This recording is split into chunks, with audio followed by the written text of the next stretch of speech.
also like to thank two of our board members for being here, Pam Patsley and Ambassador Jean Phillips. Thank you for attending and supporting all of our work. This is a great event for a couple of reasons, and I appreciate everybody being in this room. We had originally planned this to be in a smaller venue, but we had great demand online. As we move into the social media world, being able to live stream these events on Facebook, both nationally and internationally, has really turned into a great attribute and asset of the Bush Center and our way to spread the message. So moving into this auditorium where our technology lives to do that best. So thank you all for joining us in the front few rows of this auditorium. It is also an honor today to welcome Mrs. Bush and Mrs. Blair for a conversation about the leadership of First Ladies.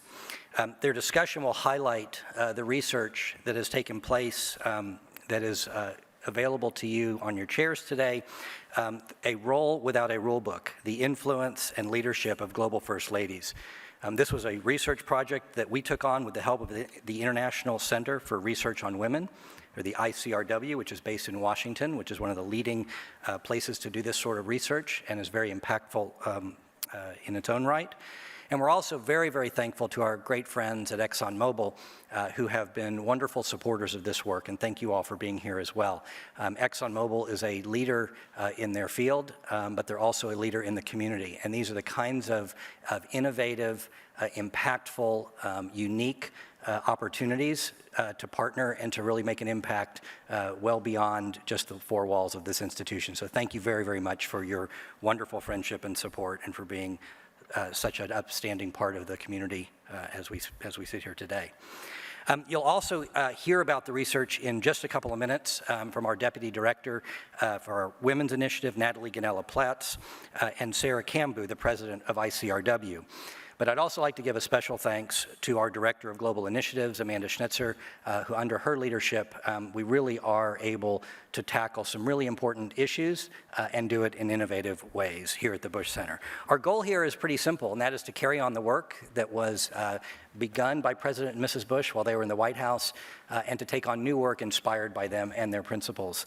And we do that in ways that foster both domestic excellence and global leadership around our mission of developing leaders, advancing policy, and taking action to address today's most pressing challenges. The First Ladies Initiative and our Women's Initiative build upon Mrs. Bush's work to empower women worldwide and to support the First Ladies in their unique mission. So Mrs. Bush, thank you very much for your inspiration and your direction as we execute. And as around that mission, around global leadership, we focus on human health, freedom and democracy, and empowering women. And this initiative is a very, very important part of our impact center around global leadership. Our institute work is always designed to be unique, ambitious, relevant, and impactful. And this is no exception. So thank you all for being here and for being great supporters and great friends of the Bush Center and making the time out of your day to be here and hear this great program. It's important for the city of Dallas and it's also important for the country that we're able to present this kind of work around these kinds of venues and also to broadcast it worldwide. And with that, I'd like to welcome our Deputy Director, Natalie Ganella-Platts, and Sarah Cambu from the ICRW.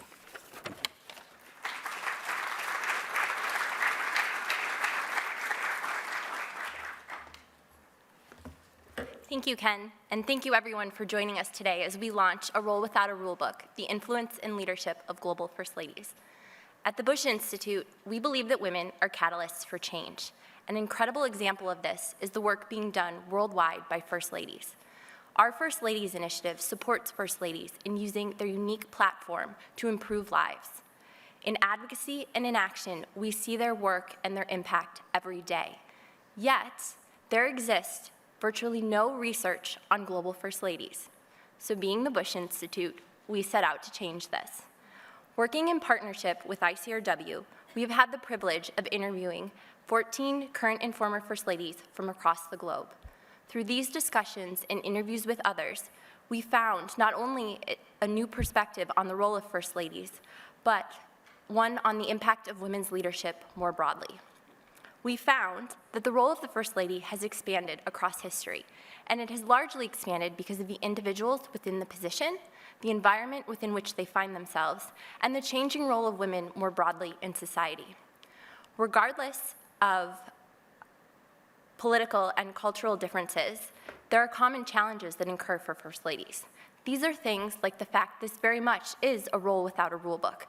There is no definition in many places, and in many countries it lacks institutionalization and formal structure.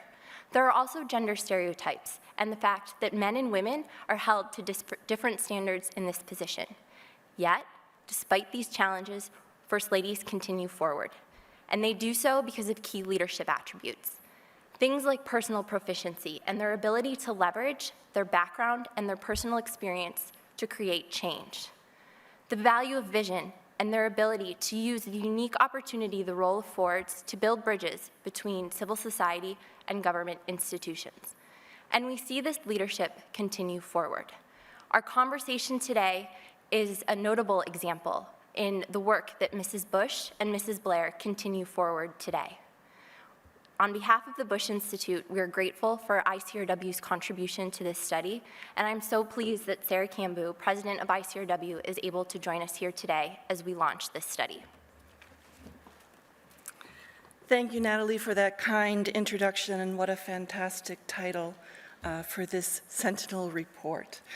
On behalf of the International Center for Research on Women, it has been an honor and a pleasure to partner with the George W. Bush Institute and with ExxonMobil, and more importantly, to contribute our research expertise to this significant project, documenting the very special role of First Ladies around the world. Through this project, not only were we building out the scholarship on the experiences, challenges, and opportunities that First Ladies encounter across the world, but we were shining a light on the critical importance of women's leadership, writ large, and incredible contributions that women have to offer when people, policies, and programs invest in their potential. ICRW is fully committed to advancing gender equality, as we view it as a fundamental commitment to universal human dignity. We know that, unfortunately, gender disparities often hold women and girls back. We also know, more optimistically, that when we empower women and girls and invest in their futures, lives are transformed, families become more resilient, and communities grow stronger. In short, we build a more prosperous and secure world for everyone. This is why investing in women and girls is so important, to support women and girls in achieving their full potential and fostering the next generation of leaders so that they too will have an opportunity to impact the world, as we will see from our speakers today and from those First Ladies who are documented in the report. ICRW was delighted to serve as the lead research partner on this project, which uncovered and documented so many valuable insights, which Natalie has just summarized for you. One of which was discovering something that I believe we already knew. First Ladies make enormous contributions to the greater good, to human progress, and specifically are champions for women and girls' rights and well-being. Yes, they may be the First Lady for all people, but they are advocates for women in particular, and one of the ultimate role models for women's empowerment and perseverance. First Ladies are both leaders and important allies in efforts to support women and girls. The platforms that they have to lift up initiatives promoting and protecting women's human rights is powerful and impactful. It is tremendous that we have the opportunity to hear from Mrs. Bush and Mrs. Blair today, women who are outstanding examples of how women leaders make a difference in the world. You'll also have a chance now to read the report and learn of the journeys of 13 other women leaders in the report that you have available to you. I know that we all look forward to the discussion this morning, and I'd just like to conclude by thanking again the Institute and ExxonMobil, and look forward to your comments as well as we have an opportunity to engage with our speakers.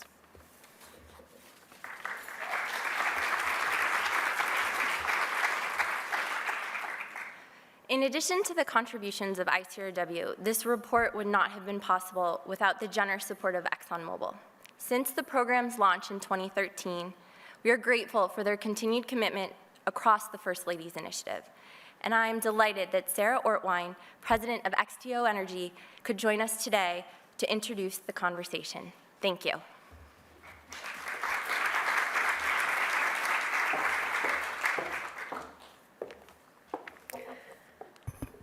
It's a real honor to be here today at the Bush Center with you all. And I sincerely appreciate the opportunity to share a few thoughts on behalf of ExxonMobil. As Women's History Month draws to a close, I think it's fitting to be here with two women who hold a unique place in the histories of their countries and the world, and who are continuing to build important legacies that will endure for decades to come.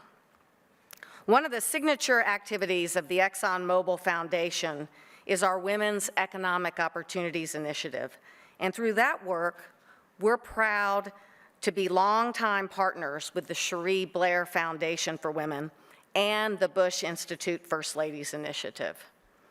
In their own unique ways, both efforts are making a critical difference among women business owners and political leaders in helping empower women economically. This issue is increasingly important to ExxonMobil. Since 2005, we've invested more than $110 million to help community-based and global partners implement programs that help improve the lives of tens of thousands of women in more than 90 countries.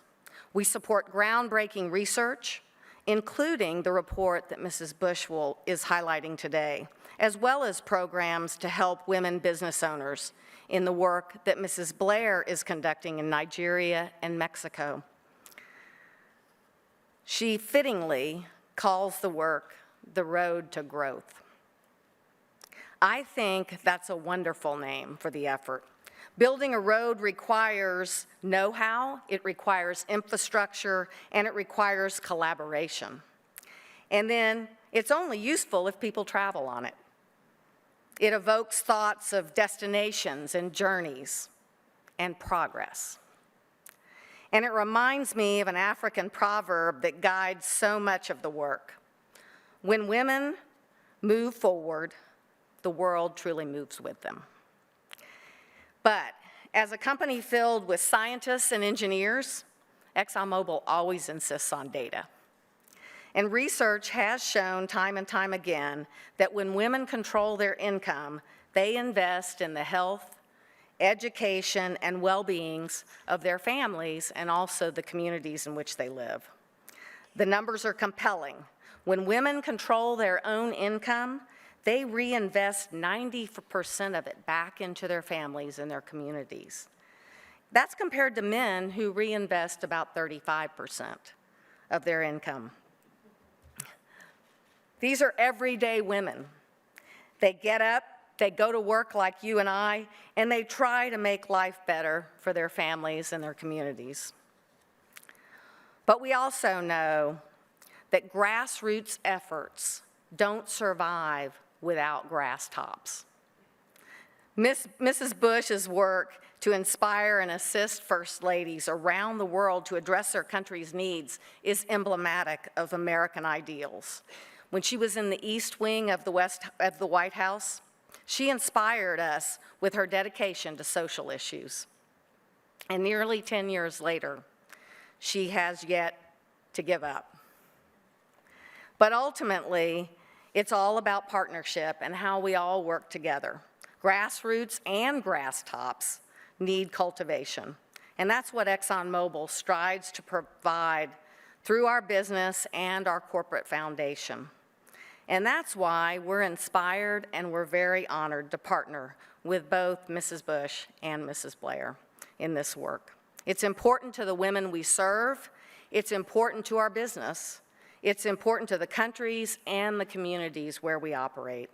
And it's very important to the world's economy.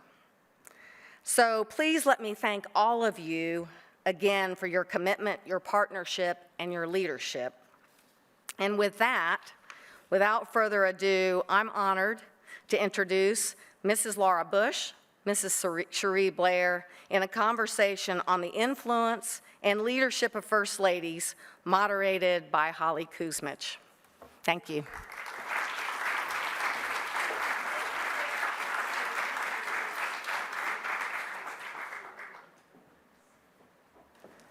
Thank you, Sarah, and thanks to ExxonMobil. Thank you all for sponsoring this very much, and thanks to Natalie and Sarah for your, the IRCW for your research that we're presenting today. Today's the day that people can download it on everywhere to find out about a role without a rule book.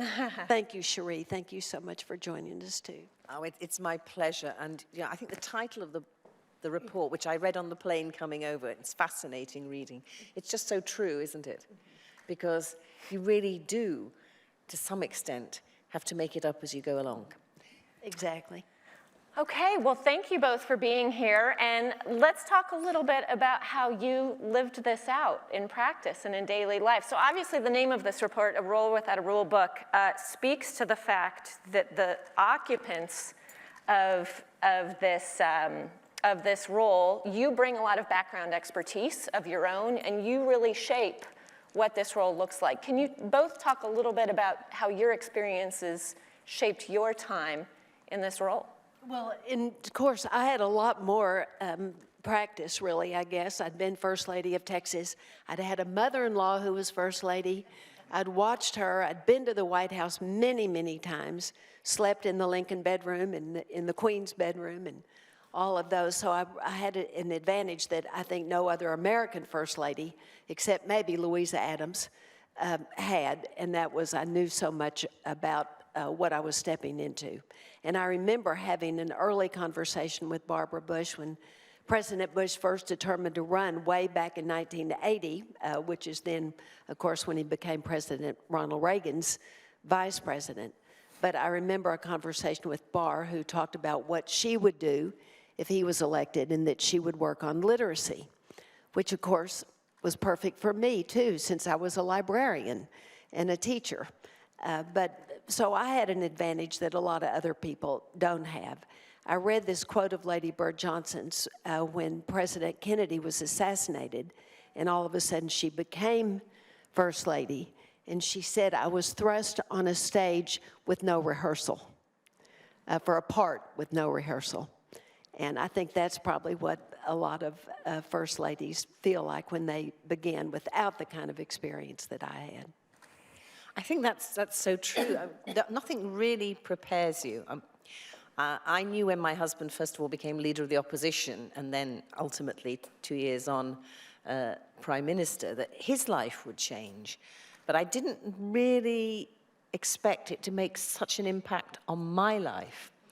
And that was probably naive of me, but you know, you think, well, surely it can't make that much difference just because his job's changed.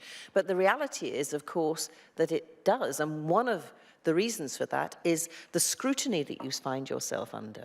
Because suddenly you are on this stage and people are expecting things from you.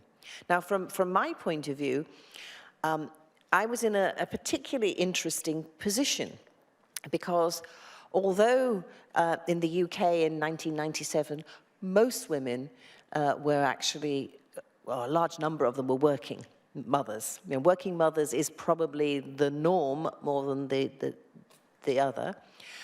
There'd never been a working spouse of a prime minister before.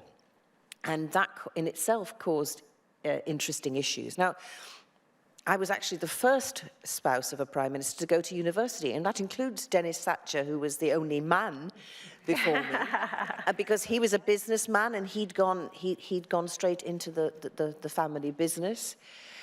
My immediate predecessor, Norma Major, had been a teacher, but in those days she'd gone to a teacher training college, and they didn't. It wasn't a university degree. So though she was smart and she'd done a huge amount, I was actually the first person to go into number 10 Downing Street with a career of my own. And of course, the first thing that I discovered is that the system couldn't cope with the idea that I might actually have something else to do.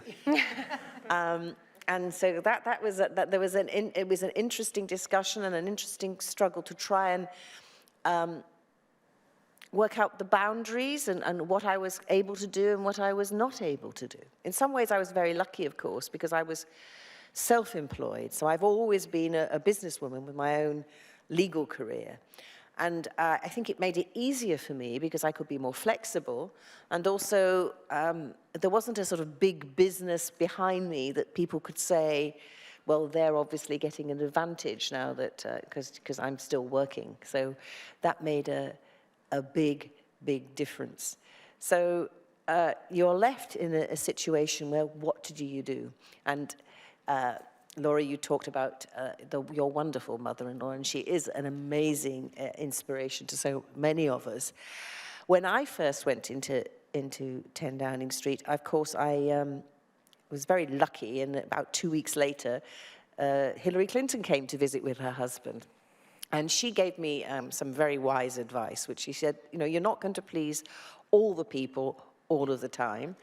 And there are going to be some people that you're never going to be able to please. So it's really important when you decide what you want to do with this platform that you are true to yourself and do something that you care about, because it will be more authentic and therefore you're more likely to be able to achieve something. And I think that's a theme that comes out from this report. And I should mention, of course, that I'm on the board of the ICAW, and I know what great work they do. And this theme does come out very clearly, that to be authentic and to follow a passion that means something to you, whether it's women's economic empowerment or women's health or whatever it is, literacy, for all these things, it makes such a big difference.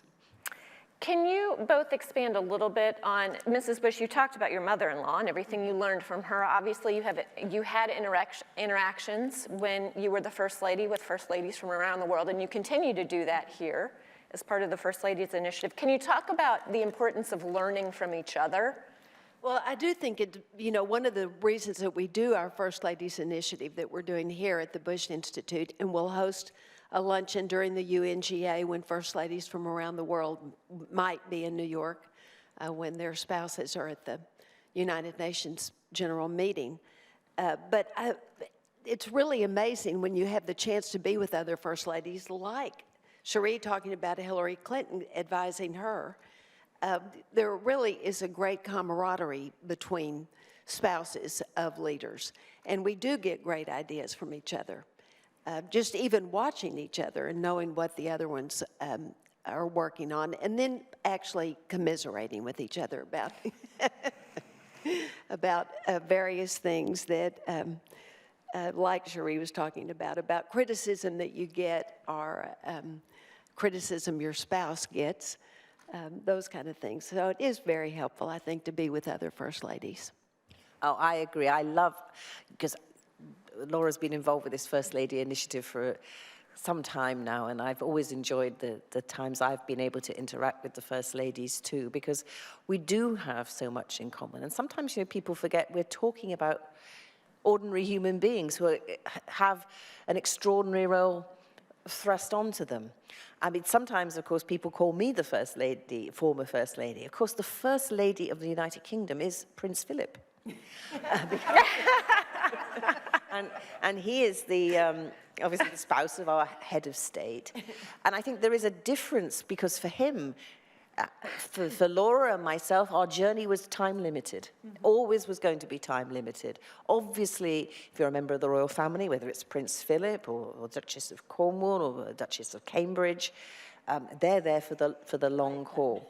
And that in itself is a task, but it's a different task, I think. But for those who are married to someone who's won elected office, then it is a time-limited opportunity to try and make a contribution. And that's very important.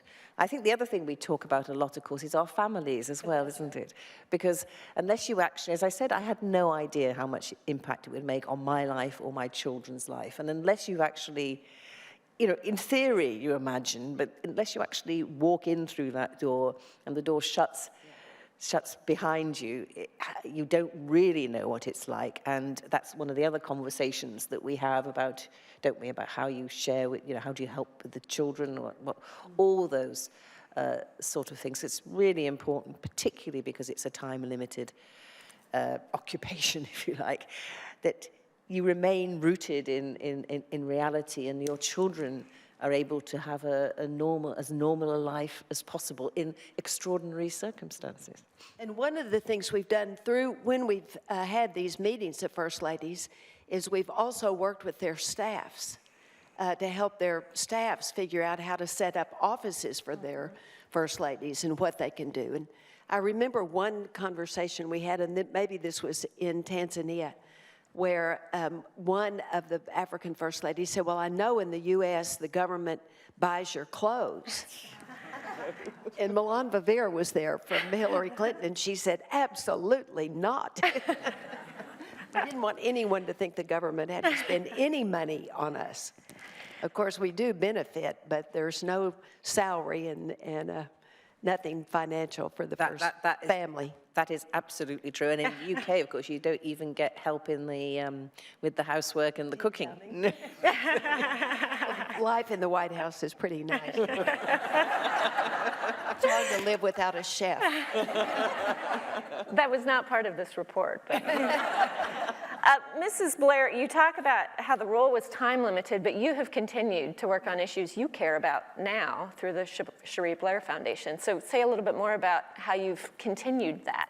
Well, absolutely. I mean, as Laura does. I mean, there comes a point when you may not have expected it, but you are thrust into the limelight, and you do have a platform, and you do have a name recognition. So the question is, when your time in a particular role comes to the end, what do you do next? Mm-hmm. And I didn't want it just to be some kind of amazing, because it was an amazing privilege for me and indeed my family. But I didn't want it just to be something that benefited me and helped me grow. I wanted to try and use that in a continuing way. And that's why I decided I wanted to set up the Foundation for Women. And I talked about following your passions, or something that's authentic. And for me, of course, what was authentic is the fact that, you know, I would never have got to where I was had it not been that I was fortunate enough to be able to make my own living, you know, run my own business. And at one time, as I think is quite well known, I was actually earning more than my husband. It's not the case now, I should add, but and therefore was actually the main breadwinner for the family. And it was strange, really, because when I first became a lawyer I was called to the bar in 1976, there weren't that many women in the law. Only 10% of advocates were female at that time. And there were all sorts of obstacles and assumptions about women lawyers that you had to overcome. By the time I left 10 Downing Street in 2007, of course, the world, my world in the UK, had certainly changed. You know, 50% of the law graduates were women. There were many more women role models within the legal profession. But when I traveled around the world, I realized that there were many women in different parts of the world, particularly in the developing and emerging markets, where they were more in the position that I was in the 70s than my daughter is now in the 21st century. And I thought, you know, we have learned a lot about how we can encourage women to come on in business. And therefore, why should the women in the emerging and developing world have to wait 30 or more years for this change to happen? Let's see if we can use that wisdom to help them accelerate this process. And that's why I wanted to focus on women's economic empowerment, because I know that a woman who has her own resources, who can have her own money, means that she can make some choices for herself and for her children. You know, she can decide that her daughter should continue at school and not be forced into an early forced marriage. She can decide that her children should get immunized and protected from the various diseases that, you know, we take for granted about immunization. She can make choices to leave abusive relationships because she knows that she won't be destitute and perhaps forced into prostitution because she has a skill and ability to support herself. And I also think, because of that, when we see women leaders in the community, it changes the way the community thinks about women. When the community sees no woman being successful in business, then they can believe that it's because it's the natural order of things. Once they start seeing women take leadership role, whether it's in politics or in business or in social issues, then things start to change. You know, role models are really important. And what's been fascinating about the work my foundation has done with women entrepreneurs is not just how much these women have benefited from the help and assistance we've given them in forms of how they grow their businesses, but also how much they individually have given back to their communities and to others, so that they have not just taken this information as something that helps them, but they literally have paid it back into their communities. So, Mrs. Bush, you similarly, you know, when you started as First Lady, I know you focused on education, which was your background, but then you got into education for Afghan girls. You did work in Burma. Talk a little bit about how that then led you to the work that you're doing now here at the Bush Institute. Of course, when I started, I did things that I expected to do, like start the National Book Festival. I had started the Texas Book Festival. And the morning of September 11th, I was on my way to testify to a Senate committee about early childhood education, which was my background. So when I started, I did what I expected to do, which was work the way I'd always worked. But then, of course, after September 11th, when the spotlight turned on Afghanistan and the way women were treated there, then a whole new, something that I never really expected to work on started, and that is the way Afghanistan specifically. Tomorrow I'll be at the U.S.-Afghan Women's Council meeting in D.C. with Mrs. Ghani, the First Lady of Afghanistan, will be there. So besides coming with what you come with to your position, then things happen and other things spring up from that. And certainly my work with women in Afghanistan was one of those. Then I became interested in Burma and Aung San Suu Kyi and had a sort of secret relationship with her because she was under house arrest. But that led us to what we're doing here at the Bush Institute, which is our Liberty and Leadership program with young Burmese who come to Dallas and study here with us and then are paired and mentored by Americans and continue a year-long fellowship, really, when they go back home to Burma. And our U.S.-Afghan Women's Project is the same way, working with Afghan women here. And then we started 2 programs with the first, with groups of women from Egypt and Tunisia, which were the first 2 of the Arab Spring countries. So all of those things really started just because of things that happened in our country that led me to issues that I would have never really expected to work on. I made a 6th grade report on Afghanistan. I never expected to visit Afghanistan.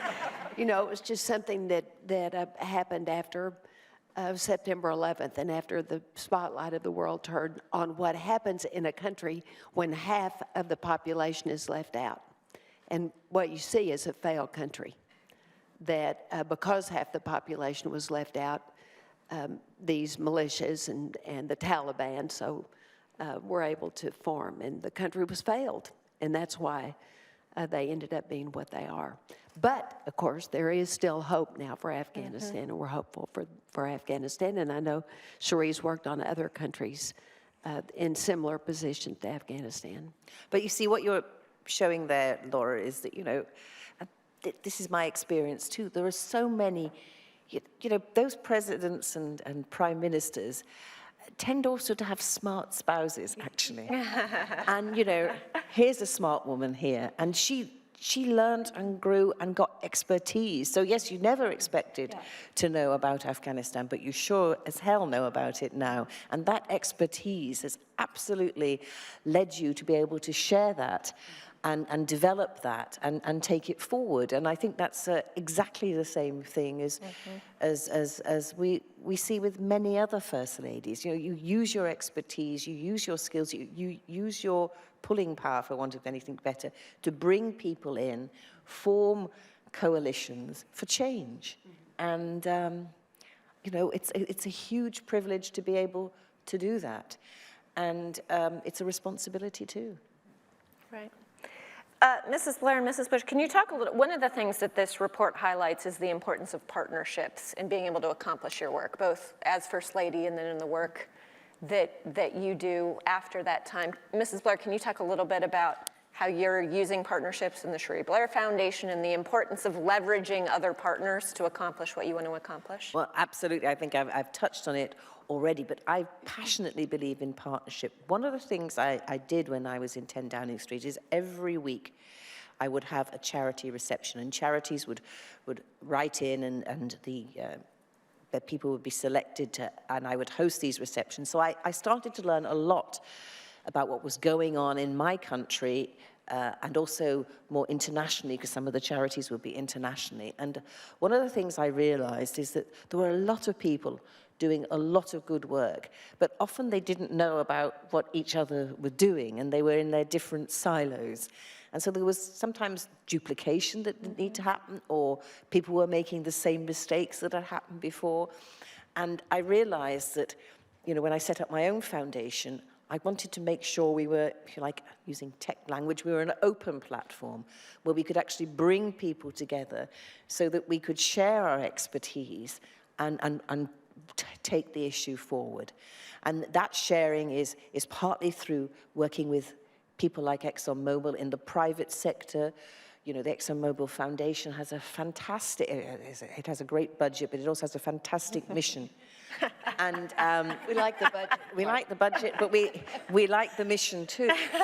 And that private sector expertise and that private sector lens and as was said at the beginning, that desire to know the figures and know the numbers, and is this actually working? That discipline is, I think, really important when you're looking at spending other people's money on, you know, within a foundation. On the other hand, of course, there's a lot of expertise as well locally. So my foundation not only works with the private sector, but we also work with foundations on the ground. So it's not my ambition to have hundreds of thousands of people working for the Cherie Blair Foundation for women in different countries. It's my ambition for us to have a reasonable sized team centrally, but what we do is we partner with local partners who are working on the ground, whether it's in Tanzania or Nigeria or in Mexico, and so leverage the local knowledge and share skill sets and therefore, you know, make our influence go further. And I think that way is the best way ahead. The final thing that we do, of course, is we use technology. I mean, it's amazing to think we're in this room, Laura and I speaking to you, but also out there somewhere there are other people listening, and we can share that expertise using the internet. When I was in 10 Downing Street, you know, I'd never have been able to continue with my work as a lawyer if it hadn't been for technology. If it wasn't for the fact that I could still carry on working because I could access online the legal source materials that I need, that I could be sending out an advice to a client in answer to a query they had, and then the next minute go down and open that front door and greet the First Lady of Afghanistan and have tea with her and then go back up. And my client would have no idea what I was doing. And they didn't need to know. All they wanted to know was that I was answering their query. So I thought if a privileged woman like me can use technology, then surely this is the time in the 21st century to allow people around the world to have that same impact. And thanks to ExxonMobil and the great program that we've done together, we've done that. Pathways to Progress that you talked about is really important, because we've developed a blended learning scheme there, which allows our women entrepreneurs who are running businesses and may not have the time to do full-time courses about business skills. Many of them are very smart, sassy women, and they know what they're doing in their field, but it doesn't necessarily mean that they know the financial skills and the way to read a balance sheet and how to present a business plan. For example, one of the women I met in Nigeria when I was there, who was on the Pathways to Progress, was a psychiatrist. So, smart woman. She'd opened the first ever mental health clinic in Lagos. But, you know, she hadn't been taught, while she'd been being taught to be a doctor, about how to run how to run the business. And so when she came on our course, you know, she really learned those business skills that hadn't been taught to her before. But she was able to do it with this blended learning program, which was sometimes, half the time, they would meet in a classroom situation, but the rest of the time, things were delivered over the internet. Yeah. And so, therefore, you could continue with your business. You didn't have to take 3 months off from her business in order to learn how to run that business. And I think that's really important. It's a way of using technology to help people help themselves, which is what we're about, isn't it? Exactly. Well, technology also is how people were called to the square in the Arab Spring.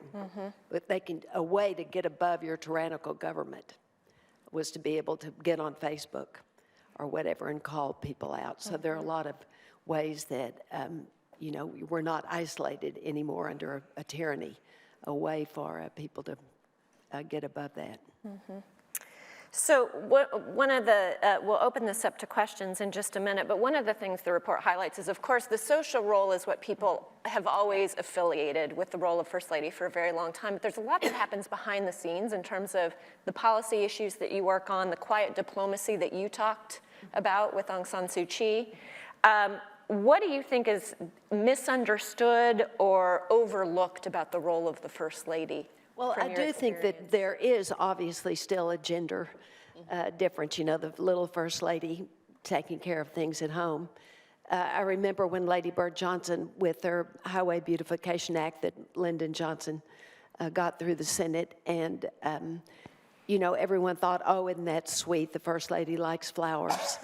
But in fact, she was really the beginning of an environmental movement, the whole movement of using native plants and the environment. And our grass that we have here, that's a mixture of 5 Texas native grasses we developed with the Lady Bird Johnson Wildflower Center. So there, you know, a lot of that, still that stereotype of the way the First Lady is serving tea and cookies. Remember Hillary Clinton's famous line? So that off of her famous line of, I could just be baking cookies and serving tea, Family Circle magazine had a cookie cook-off. Remember that?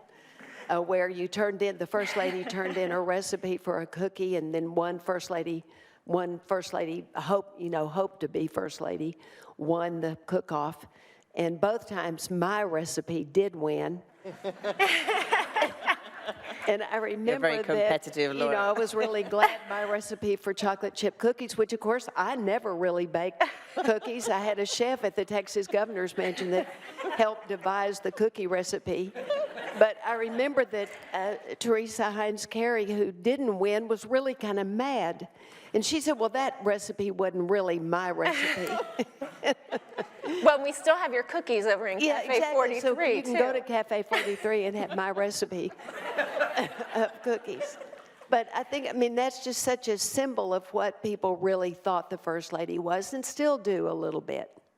You know, just a little bit. The First Lady's the one that decorates the White House, and I did that too, and that was a lot of fun.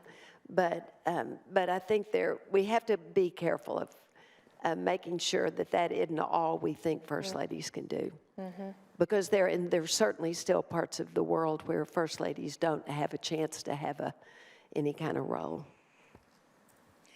Yeah, well, I absolutely agree, and I think, when I think of the first ladies I've met around the world and seen the things that they can do, whether in Tanzania with Salma Kaweti, I remember going with her. She's very much focused on women's health issues, and I went on a visit, and we went into a maternity ward, and it was extraordinary, first of all, because there were so many babies and so many mothers giving birth. It's not like that in the UK, because we don't have that many babies anymore. So, and then one of the women there was giving birth at the time, and I said, does she mind us sort of standing here? She didn't, and when she gave birth to a little girl, she called her Salma Cherie. I think that's probably what they call sort of hard and soft diplomacy. Soft for us, pretty hard for the mother. But you sometimes think that we're lucky, because those ways of reaching people that we have through, if you like, the feminine side, it's something that maybe the men miss out on. Yeah, but it is an advantage. It is an advantage. In some ways, it's quite a shame that we have, at the moment, we have a spouse of our Prime Minister who's a man. Now, in one way, he's probably thinking, thank God no one is commenting on my shoes or my dresses. Not that I'm suggesting he wears a dress, by the way. But on the other hand, no one's really expecting anything of him either. And in a sense, that's a bit of a shame, I think. And it reflects that way that sex roles have been, so that actually, the idea that only women can be caring is clearly not something we should be thinking of in the 21st century. And, we also need to make sure that men are able to express themselves in different ways as well. And so it'll be quite interesting to see whether any of these first men start any of the sort of initiatives that the first ladies have done. Right. Okay, well, let's turn to our audience and see if we have any questions out here, I think. Right here. Go ahead. Well, Sarah, surely it's cheating for you to ask a question. Privilege of the researcher. Well, first of all, thank you so much for sharing so much about your journeys as First Ladies. And I was really intrigued about this discussion around young people and their journeys, and the idea women and men, and there are going to be new roles as we move forward in the 21st century. So given your past experiences, what would you recommend to young people today as they're starting out in their careers and have as a vision for themselves public service at a global scale? It's a big dream, but you have to dream it in order to do it. So what would you pull from your lives to help those young people? I've got one very simple answer to any young woman. Marry well. Choose your partner very carefully. Absolutely. I really think, judging from my own girls, that the generation that's younger than us, is very global. They're really looking around the world. They've traveled a lot more than people my age did at their age. They're much more conscious, I think, of world problems. I certainly see that in my girls, with Barbara actually founding Global Health Corps to give young people the chance to work in the health field around the world. And certainly Jenna, with her lifestyle, I think, and her looking out always, both of them are a lot more interested in world problems than they are just domestic ones, like maybe we were when we were growing up. I think what I said to I always had this sort of nightmare that my two boys would come home one day and say, Mum, I've met a girl I'm going to marry and she's going to stay at home and look after me. I thought, well, I can cope with that. Of course, neither of them did. Both of them have got two, fantastic, career-minded, wonderful. I've got two wonderful daughter-in-laws, one of whom has just produced me my very first granddaughter.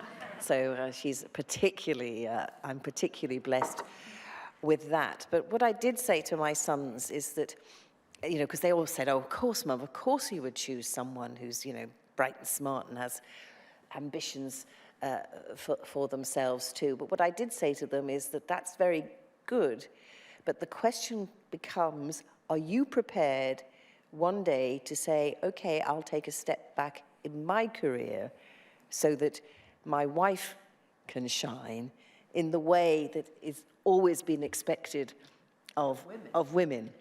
And because we're only really going to achieve full equality when it's accepted that this is a negotiation process and a choice that people have to make as to, because sometimes, yes, you can run two careers in parallel, but you know, in reality, there's going to be times in life when some things are going to have to give.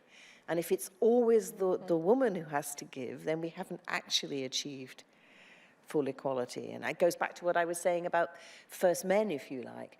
We also, as a society, have to accept that some men actually, you know, are good at caring. Yes, good, perhaps even better sometimes than some women. And be able to welcome them too into those roles. I mean, there's research on women CEOs has been very interesting, haven't it? Showing, well, first of all, research on men CEOs showing that most of them have only got to where they are because they've also had a very supportive spouse. But when you look at the female CEOs who've got there, they too have also had a very supportive spouse. It's a joint venture. One of the things that we're looking at here, and I did this at the White House too, is that women have become much more successful, and boys, especially in the United States, are not that successful. That boys are much more likely to drop out of school, to be adjudicated, to be in trouble.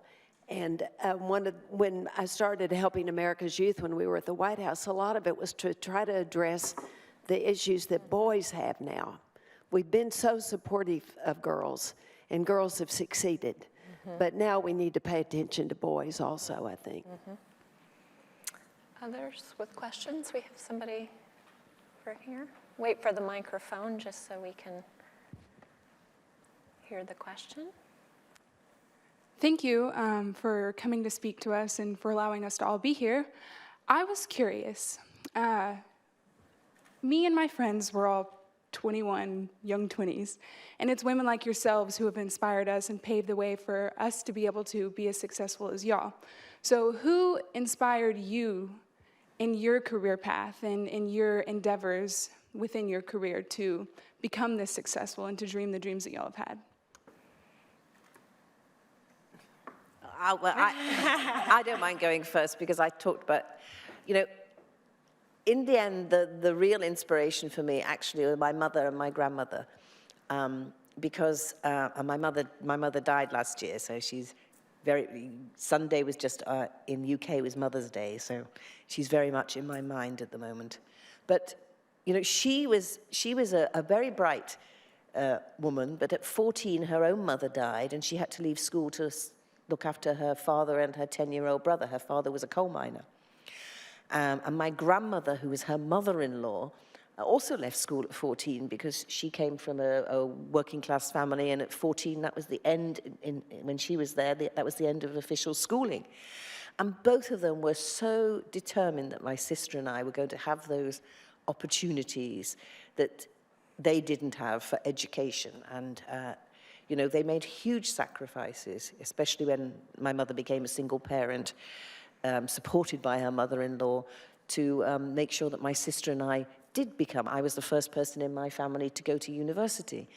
You know, and obviously they never thought that I would end up living in 10 Downing Street, and I don't think anyone would have necessarily predicted that. But, you know, that belief in education, that belief that as a girl I was entitled to have opportunities came from then.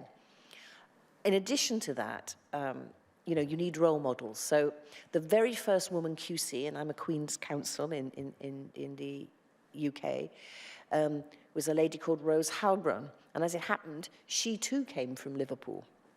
And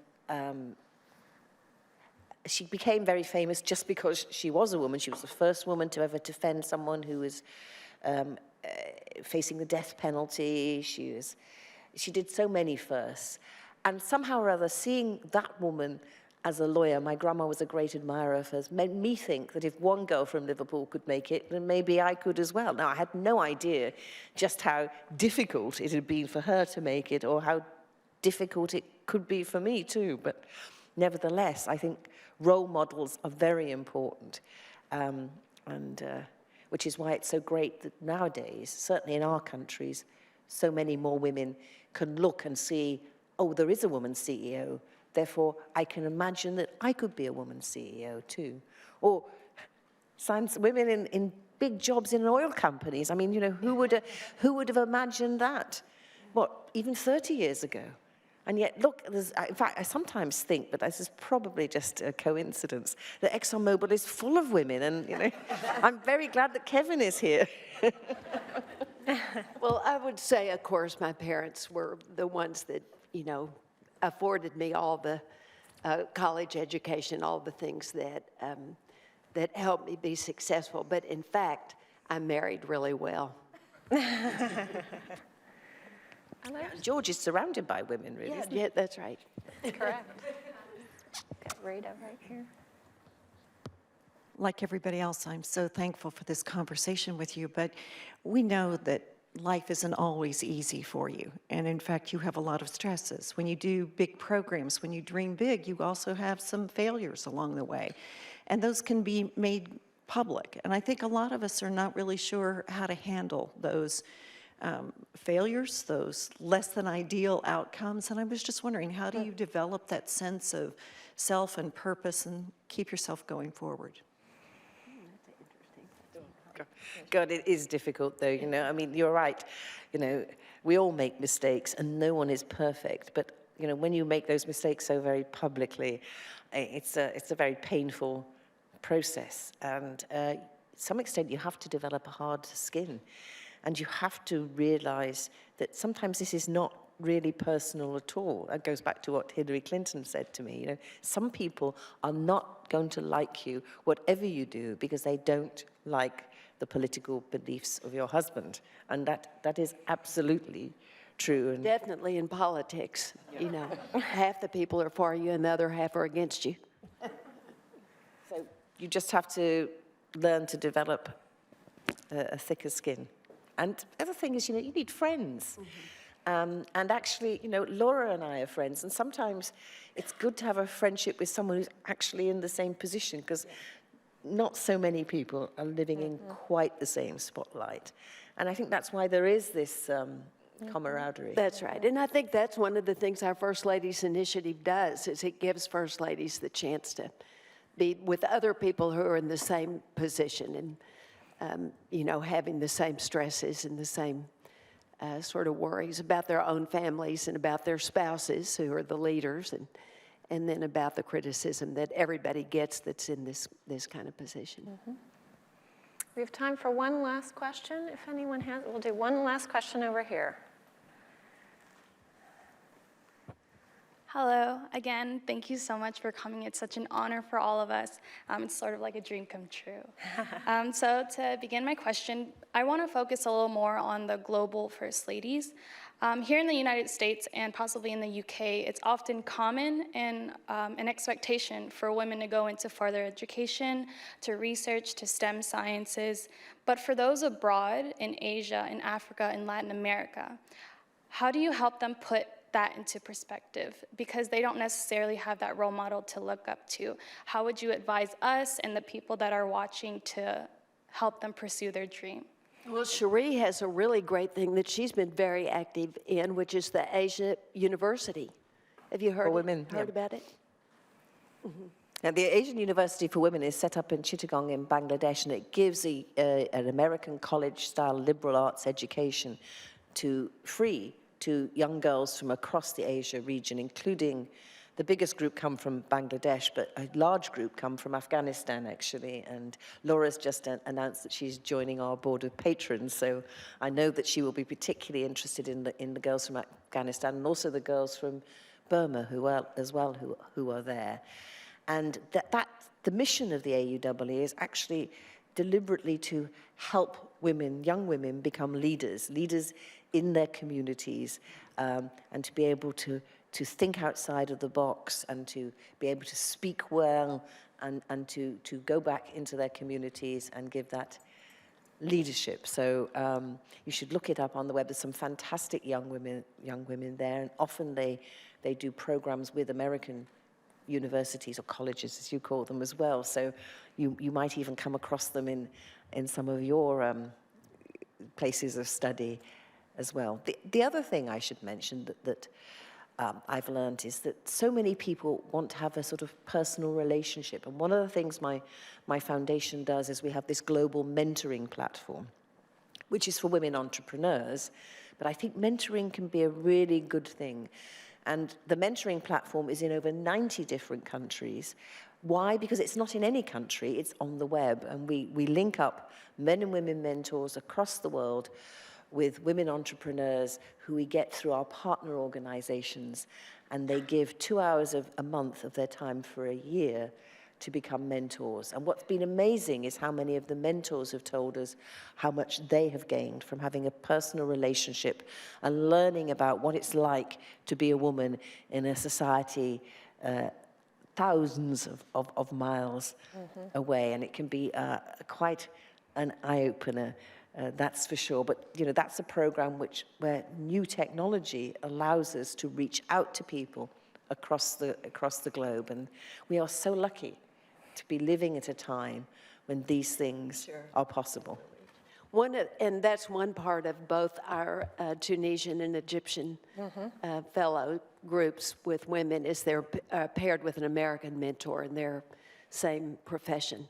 But another thing that we're doing here is Presidential Leadership Scholars. This might be something you'd be interested in, and it's a partnership with our 4 regional presidential libraries, the Clinton Library in Little Rock, the George H.W. Bush Library in College Station, and the Lyndon B. Johnson Library in Austin.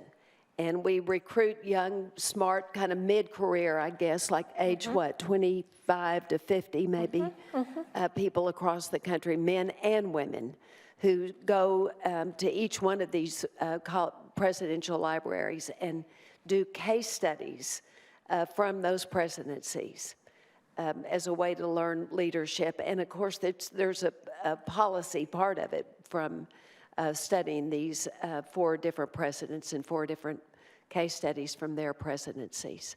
So that's one, a Presidential Leadership Scholar. You all might be interested in applying for that.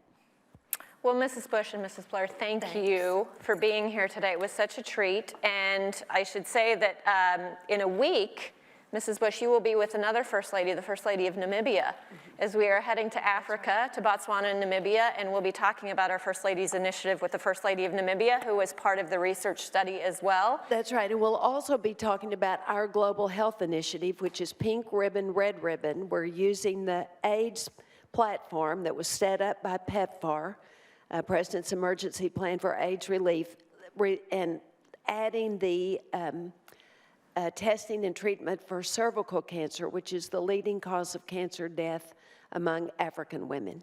And it happens very seldom in the United States because of testing and treatment here. So we'll be launching PEPFAR in Namibia, and launching Pink Ribbon, Red Ribbon in Namibia and Botswana, and encouraging both countries to do a vaccination process, because now there's a vaccine for the human papillomavirus that causes cervical cancer. So we'll be doing that in both countries as well. Great. Well, thank you both for being here, and thank you to our audience. And everyone, please have a great afternoon. Thank you, everybody. Thank you, Holly. Thank you, Sue. Fun to be with you.